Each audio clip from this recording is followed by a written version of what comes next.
Blue Nights is a memoir penned by American author Joan Didion in 2011. The book revolves around the unforeseen passing of Didion's daughter, Quintana, at the age of 39 in 2005, and the ensuing journey of mourning.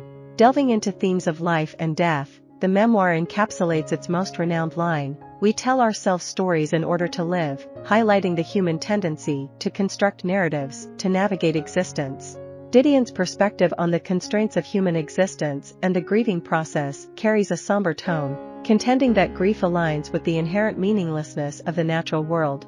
Akin to her previous work, The Year of Magical Thinking, where she recounted her husband's hospitalization and death, Blue Nights echoes with poignant insights on aging and parenthood. It has garnered recognition as a significant contemporary American memoir.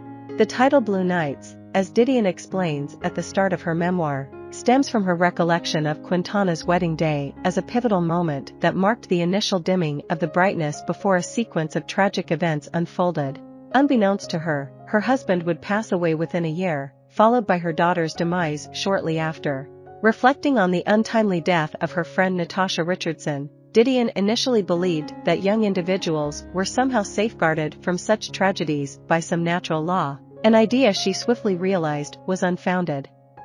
As Didion examines Quintana's life through the remnants left behind after her departure, she observes that these artifacts seem to construct a portrait of loss instead of celebrating her life. Quintana's struggles with depression, anxieties, and fears dominate Didion's memories, overshadowing any positive experiences. Amidst her heartfelt lamentations for her daughter, Didion eventually shifts her focus to a more abstract contemplation of death. Didion underscores that her encounters with grief are not exclusive. Humans are ill-prepared to grapple with sickness, the passage of time, and mortality.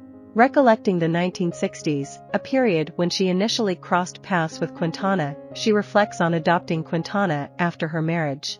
At the outset, the challenge was making Quintana feel secure within the family dynamic, given her deep-seated apprehension stemming from the absence of her biological parents.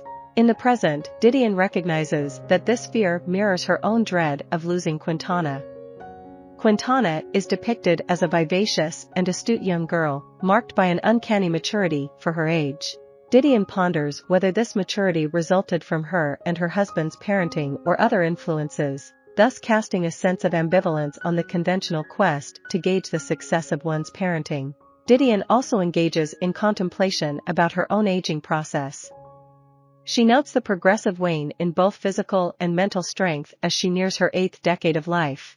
However, pinpointing the specific aspects of this progression that cause her unease proves elusive.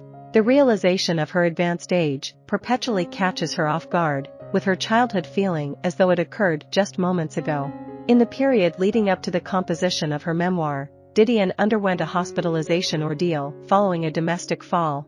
Upon her release, she grappled with anticipatory anxiety and depression linked to her eventual demise. To find solace, she immersed herself in her role as a writer. The memoir concludes with Didion contemplating the void left by Quintana's absence. When asked to provide an emergency contact, she nearly penned her own name out of instinct. Didion concludes that her principal source of apprehension in her elder years isn't a fear of what she has already relinquished. Rather, it's the awareness that eventually she will lose everything. I hope you enjoyed this video. Leave a like if you did and be sure to subscribe. Thank you.